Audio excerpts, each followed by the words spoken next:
So there has been a debate among progressives about whether now is the time to form a third party or whether we must put our heads down and continue to force our way into the Democratic Party. We've brought on Alan Raventree to talk about this topic. Alan was a Green Party candidate for Cuyahoga County City Council in 2010 and a member of the Ohio Green Party County, State, and National Committees between 2010 and 2030. 2013. He's living in the future, ladies and gentlemen. Ahead of my time. He officially registered as a Democrat again in 2016. And as of 2018, he is an elected member of the Cuyahoga County Democratic Party Central and Executive Committees. He studied political science at John Carroll University and Cleveland State University and concentrated on socialism and multi-party politics. So I personally want to form a third party because I believe that our involvement in the Democratic Party is the definition of a toxic relationship. For decades, as the Democrats have become more and more beholden to corporate interests, we, the people, we, the workers, have been deliberately silenced, misinterpreted, smeared, and ignored so the Democrats can continue to fill the needs of the billionaires while the middle class continues to be destroyed and the majority of Americans continue to struggle. We are kept in this relationship through fear and manipulation. We are devalued, told we can't do better. We are terrified, told if we don't fall in line, then we are responsible for the even more terrible outcome of a Republican administration.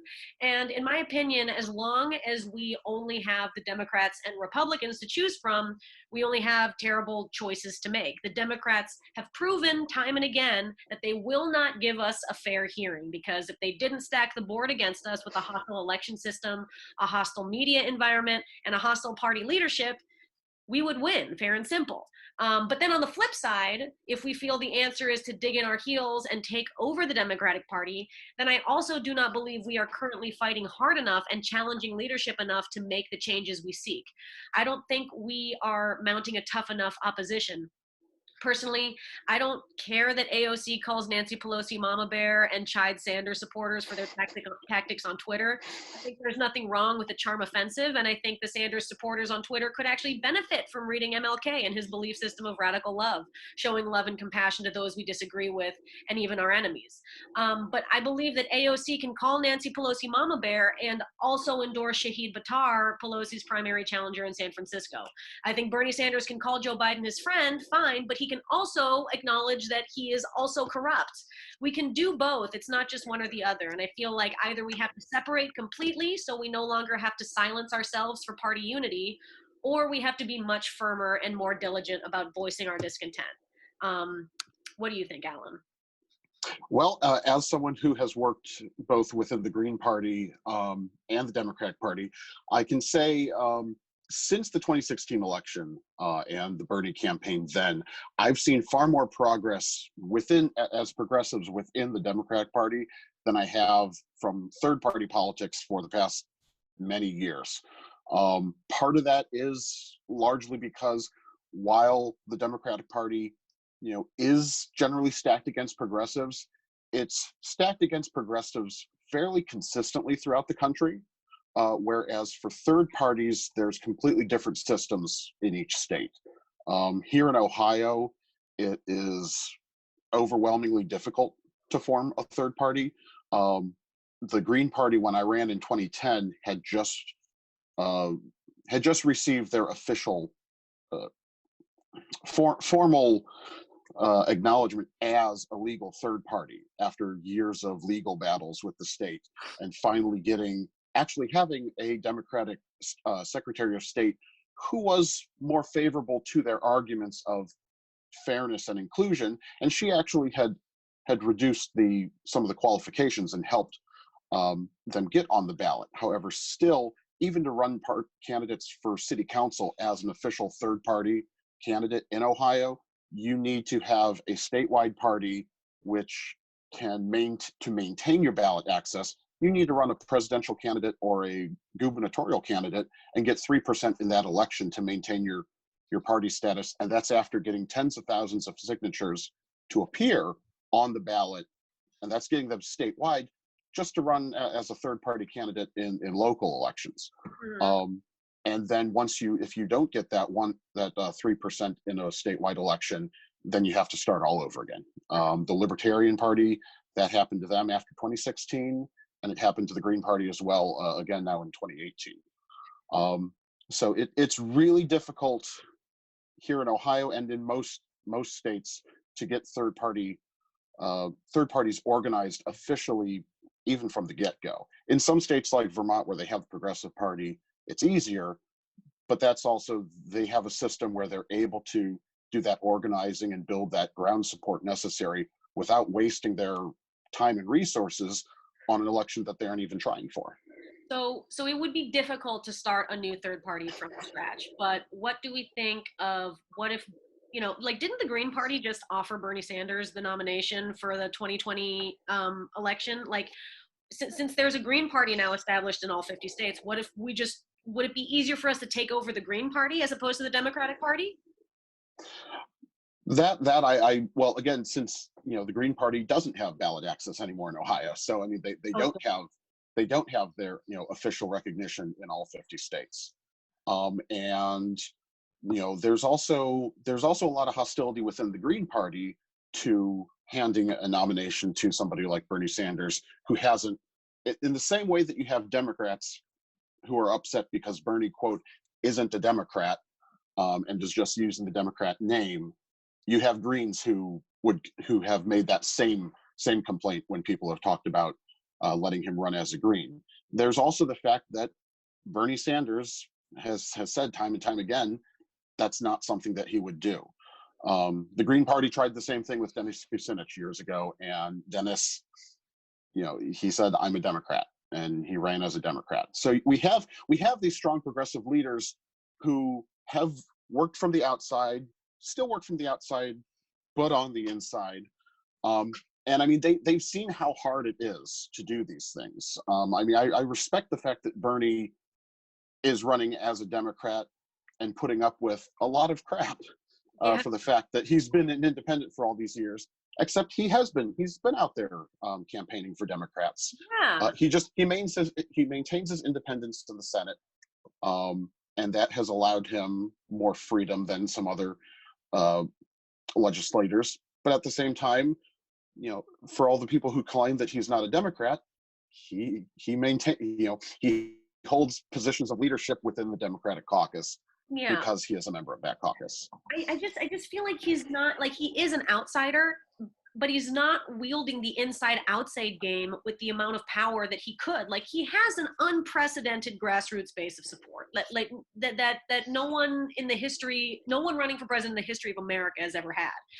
And yet, right at the beginning of, like, the very first time people, because, like, when he started running, they immediately, from the very beginning, were asking him, so, will you support the Democratic nominee, whoever it is? And Bernie goes, yes, of course. Why is that the answer? Like, Democratic Party is a big tent party. And, if he's going to be the radical revolutionary that he says he is, why not go, no, my platform is completely different than everybody else. Nobody is even speaking to the needs of my constituency. If it's not me, I don't see how I can, go back to my base of support who have given me money that they don't have to support this candidacy and say, yeah, I actually will support any of these other people if it's not me. Why is he, like, he loses all of his leverage right at the beginning, Well, I think that's the situation that really that the mainstream media as well as the DNC forces candidates into. That it right off the bat, which of course we never get that question to people like Joe Manchin or anything like that, who have flat out said, if it's Bernie, I'll vote for Trump. Right. Yeah, right. So yeah, there is a double standard there between progressive Democrats and conservative Democrats. That they're expected, they're just going to go and toe the party line, even though we have evidence that people like Joe Manchin consistently don't toe the party line. Consistently side with Republicans. And my question is, why does Bernie continue to fall for the BS party unity argument? It's always been made in bad faith. It's always it has, but I'm sorry. Bernie is really, he's going for that more of the FDR type style. He is a progressive, but he's trying to build a coalition across across lines there. And that's one reason why you have, yes, there are people out there who say, oh, if it's not Bernie, I'll vote for Trump. They're not all necessarily crazy lunatics saying that. It's people who, see that outsider, upset, knock over the table style from Trump. Mm-hmm. And, maybe they don't quite get all the nuances of the fact that, yeah, he's knocking over the table and then setting it on fire, pissing on it, and leaving the room. Yeah, right. Whereas that's not exactly Bernie's style. Right. But they're tired of the status quo. Right. Well, And so Bernie is able to reach across and get to those people. But at the same time, we, as you said, we are a big tent, and Bernie is trying to build a coalition there. And I think in some ways he has been successful in doing that. Unfortunately, this time around, with so many different people running, and you still have a lot of soreness left from the 2016 campaign of the Clinton supporters, who just right off the bat were right there with, Bernie's here, we don't care, we hate him. Yeah. Sorry, Dana, what were you going to say? I was going to say, going off of that, I think most of these Bernie to Trump voters are independents, right? Mm-hmm. And independents outnumber both Democrats and Republicans. So I'm thinking, like you both have put out, the Democratic Party is totally holding the left hostage, because the left doesn't have anywhere else to go, which is why we're having this conversation about what are third-party options. But due to the difficulties that Alan is pointing out, I'm wondering now, what does it look like if instead of trying to form a third party, we just try to encourage people to run as independents, completely without party? Alan, what do you think that looks like? Are there issues with that that are obvious that I'm not thinking of? There are ballot access issues to running as an independent. Say, for example, here in Ohio, when I ran as a Green in 2010 for county council, as a minor party candidate in Ohio, they're all labeled minor parties. You have the minor parties and the major parties. A major party candidate would need 50 signatures to get on the ballot for their primary. As a minor party candidate, I had to collect 25 signatures. To run as an independent in that race, I would have needed 400 signatures. And part of that is, if you're running as a party candidate, there's already an assumed level of support for your candidacy. You have party members who are signing on to support you. As an independent, they present a large barrier there, partially because they don't want just every Tom, Dick, and Harry signing up and putting their name on the ballot, and you end up with an election with 100 names on the ballot. They do want you to show that you have some level of support before you run. But in the case of running as an independent, that can be a huge hurdle in terms of resources, finances. When I ran, again, it was largely just me. I mean, the Ohio Green Party at the time really didn't have any resources to give to down ballot races. They were worried about their gubernatorial candidate and maintaining that 3% vote to maintain their party status. So that leaves down ballot races to kind of fend for themselves. So even as a party candidate, I was largely doing it mostly on my own. To have done that as an independent would have been, exponentially more difficult, especially in terms of, working, trying to work part-time and run a campaign on my own. Right. Now, granted, there are some people who maybe they're going to be able to get more supporters, but as in terms of, for a candidate for governor or for Senate or for president, running as an independent, the people who can run for president as an independent are the Ross Perot, Michael Bloomberg types. Just they have the resources to go out there and do that. Just because it takes so much more time and effort to even get on the ballot to begin with. As far as with, working, instead of going for a third party candidacy where you're going to have to work to get on the ballot in the first place. In my own experience, again, I've seen more progress as a progressive working within the Democratic Party, starting at the grassroots, starting at the bottom. I mean, Bernie right now is our best chance to take the presidency, but taking the presidency isn't necessarily going to make it any easier for progressives throughout the Democratic Party. Until we have more progressives at the local level, like where I am on the county central and executive committee, that's the in the county party, that's the rule-making body, and also the body which governs party endorsements. Mm-hmm. Right now, the 2016 Bernie campaign in Ohio, we transitioned that here locally into the Cuyahoga County Progressive Caucus, and we used that to educate voters as to how the actual partisan system works. And people can see it, the system is corrupt. They don't necessarily understand all the ins and outs of why it's corrupt. So we've been trying to teach, educate voters about that, and let them understand how the system actually works, and get them involved to get into these lower offices, which kind of set the standard. So until we were able to get more progressives in at these county level party, not necessarily elected public offices, but elected party offices, that's what it's going to take for us to really open the doors to more progressives winning elected office at the local, state, and national level. Back to one of my earlier points, though, I still don't understand why Bernie's desire to build a coalition prevents him from saying, there is no other Democrat in this race that I would feel comfortable putting my support behind. If you look at my policy platforms and theirs, it's so completely separate, and it's such a wide, distant, deep valley between our values that I can't bring myself to support them. It's not personal. It's nothing about the supporters who support them. It's me personally saying that this is about policy. This is about helping the American people. And my platform is so radically different, and yet just barely the bare minimum of what we need to get this country back on track, that I can't possibly support anybody else in this party. It is not personal. Why can't he do that? And why wouldn't that even build a stronger coalition? Just one more quick thing. I feel like one of the biggest issues for progressives is our insecurity about being progressives, because the media, our media environment, and our political environment is built around gaslighting progressives into believing that we're crazy, we're naive, we're crazy, everybody wants to call Bernie Bros, disgusting, crazy, whatever they want to call us. And having a leader who capitulates on that does not help.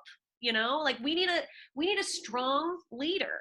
And when Bernie from day one says, yes, I will support other candidates, that plays into the idea that Bernie isn't in a league of his own among the field of candidates in 2020. And it plays into the BS party unity argument.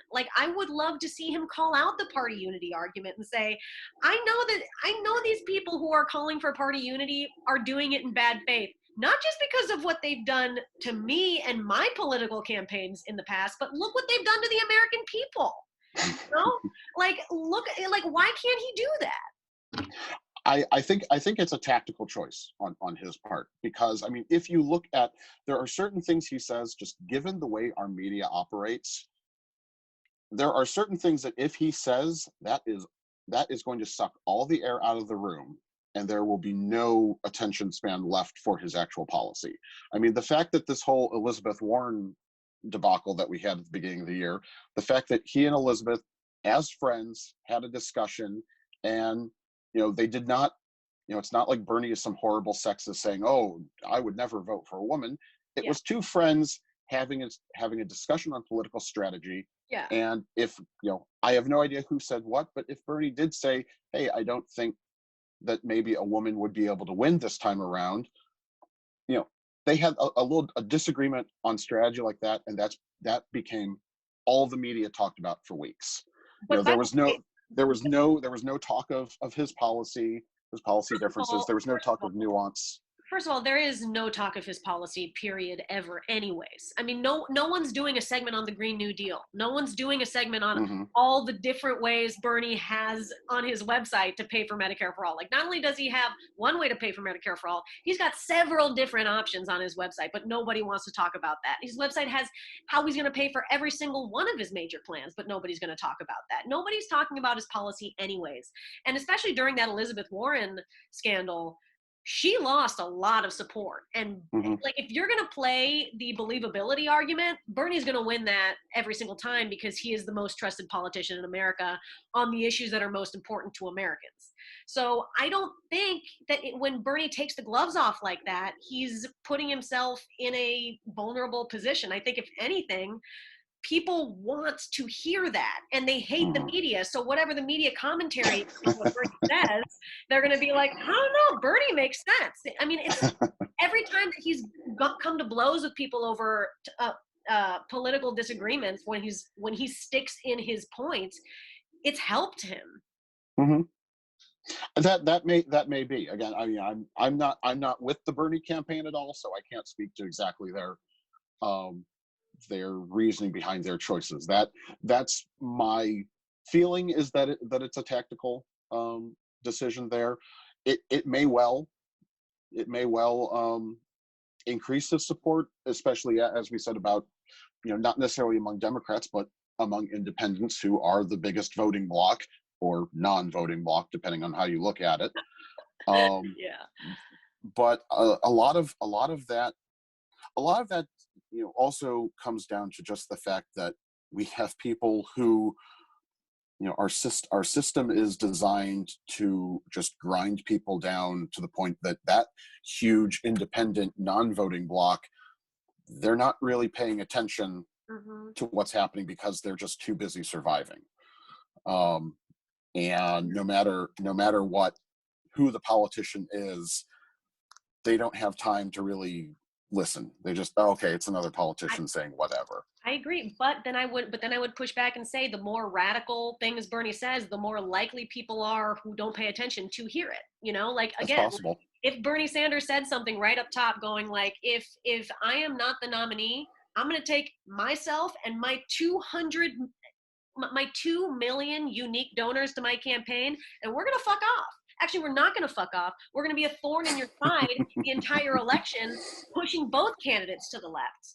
We're not going, like, I don't see a downside to that. I only see Bernie playing into the media narrative that he needs to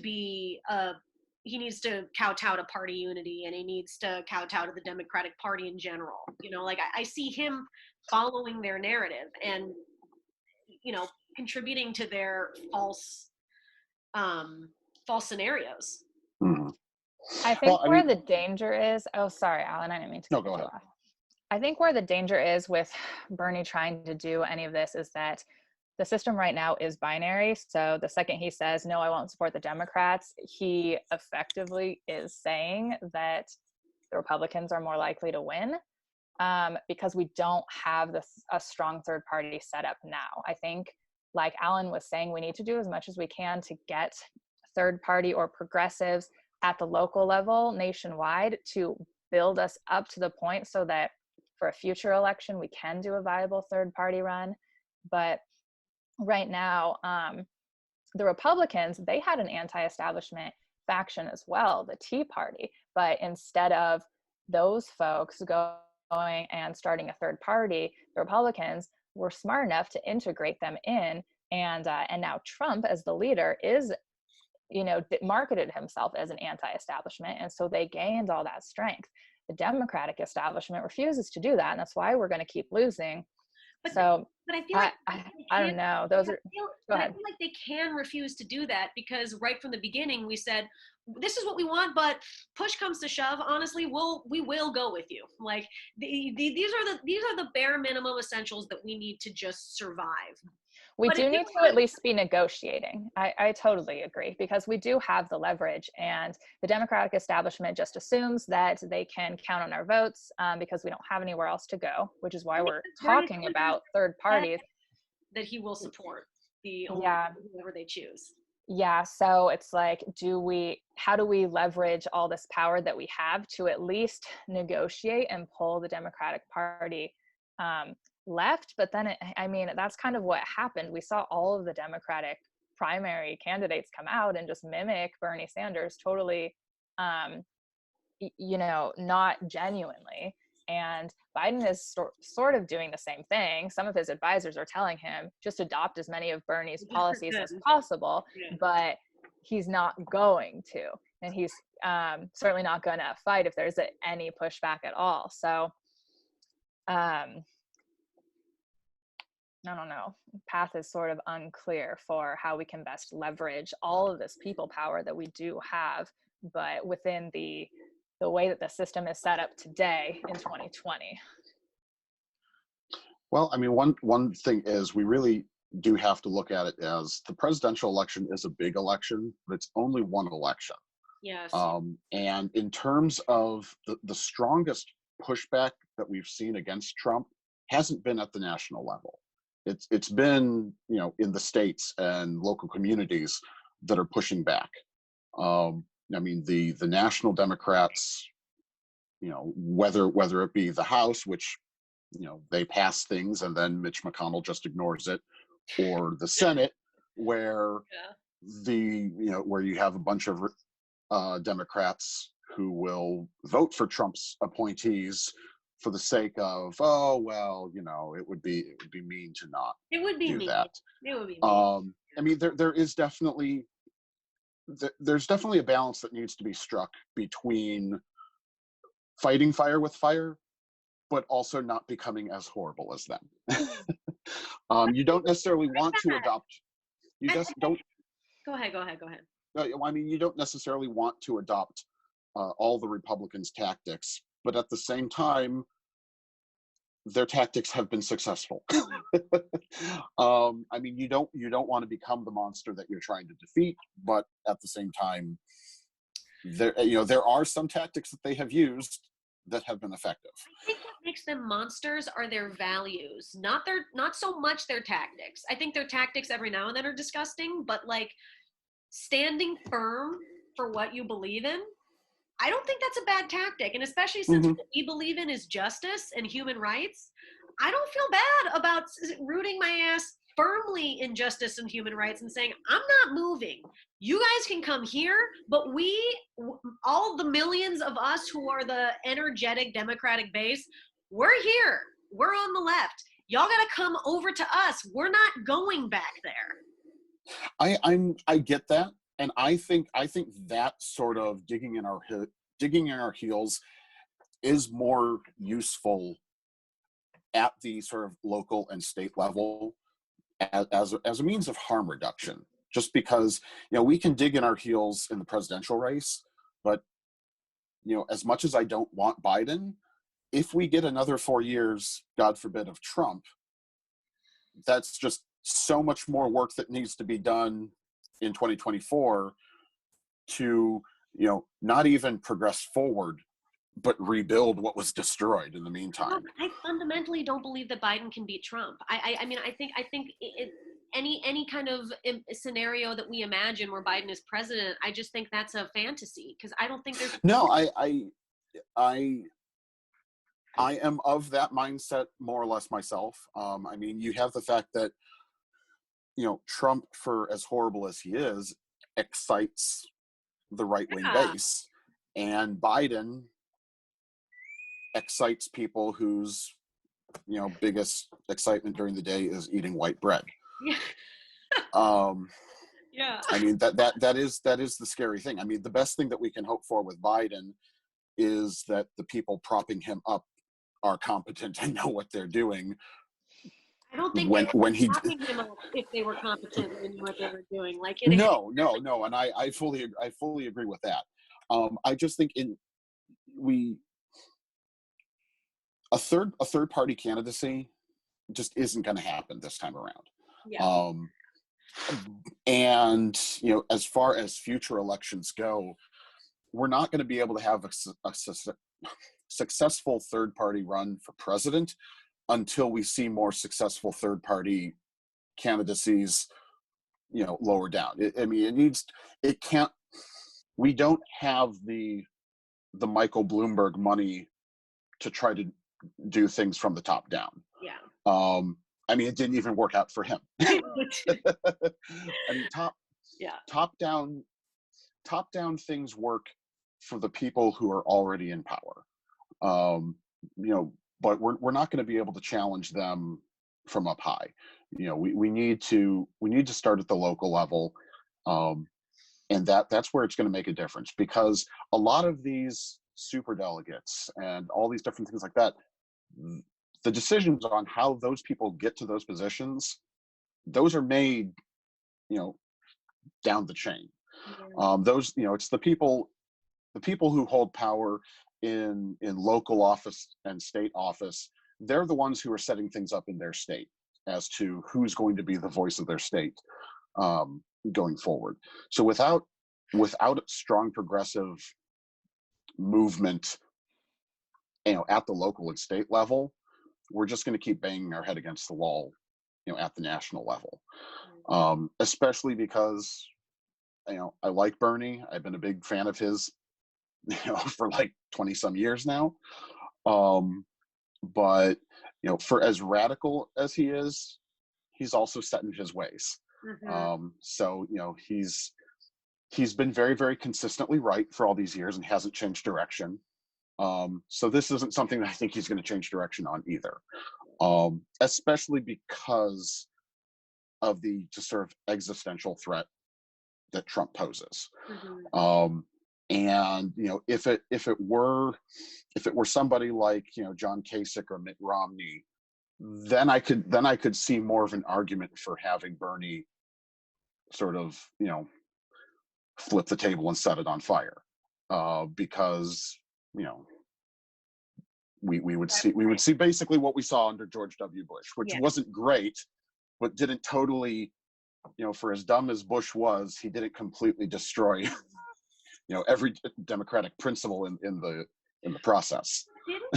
Didn't he Patriot Act the Iraq War, like the tax cuts, like didn't he just right to privacy? Yeah, but in terms of the presidency and how the president interacts with the public, right? You didn't see much difference between Bush and Clinton and Obama. All of them were fundamentally, in how they operated, were all about the same. So there wasn't a huge change with Bush from how things were done under Clinton, and we didn't see much change under Obama from how things were done under Bush. There was still, in terms of looks and appearances. But also in policy. Foreign policy, Obama wasn't great. Oh yeah, and he was also terrible. And he yelled out the whether it's a D or R, brown people in the Middle East are dying. That's not funny, but that's No, it's not funny. Our bombs know no ideology. So true. Because because it's all they know money. They're exactly. Their money is funding all the same people. But at the end of the day, my biggest takeaway is just the fact that we need to be organizing at the local level, and that's where I'm seeing a lot of progress. And also pushing towards things like in Maine, where they have ranked choice voting. That's another huge thing. Even if we are able to get a more viable third party, I still don't see long-term success for third parties until we can kill the spoiler effect narrative. And until we either adopt some form of either ranked choice voting or runoff voting like they have in a lot of European countries, until we can get to a point where the November election isn't, where we can keep a choice between, two candidates without the fear the third candidate is going to totally upset the system and let the person in that we don't want. So there's a lot of work that still needs to be done in terms of building third parties in the United States. And one of the reasons why it's been so successful in other countries is after World War II, Europe had to rebuild completely. They had a lot more opportunity for building up third parties because a lot of their governments had been overthrown and needed to be totally rewritten to begin with. Yeah. Our government, we didn't have to face any of those changes after the war. There was a lot more opportunity elsewhere in the world to build these third-party movements. They also had more of a history of multi-party democracy prior to that as well. I mean, from day one in the United States, we've been a two-party system. Yeah. And the only time that we've seen a third party victorious and overtake is when they have then supplanted one of the major two parties. Mm-hmm. I mean, that's the Republicans started as a third party. Yeah. But we also don't see the Whig Party anymore. Right. So I mean, there's a lot of work that still needs to be done. But I see a lot more pushing for that, especially the fact that more people are knowledgeable about that. Mm-hmm. The education and the awareness level of these issues is definitely increasing. And maybe that's where Bernie's role can be going forward. Maybe because of his consecutive 2016 and 2020 experiences of being, prevented a fair run, he can use his leadership position within the Democratic Party, which he does have, to push for the systemic changes that we need in order to allow a successful third party run, such as ranked choice voting. Maybe he converts this whole movement that he has behind him and this whole lengthy episode of the 2020 nomination never going to have been to him, despite how many votes he'll win. And he transforms that energy into paving the way for third parties in the future. Yeah, that definitely, yeah. Alan, thank you so much for coming on the show and sharing your experiences with us. This was absolutely wonderful. Support local politics, get involved locally. It's all, yeah. Do you have any upcoming local politics news that you'd like to share, or anything for you?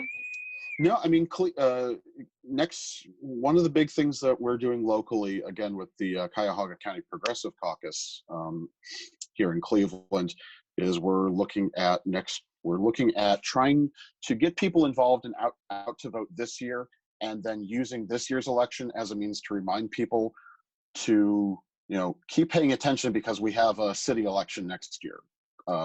Cleveland is sort of weird. We vote, every 4 years for city council and mayor, but it's always the year after a presidential election, which is one reason why we have completely abysmal voter turnout. Because everybody's like, we just voted.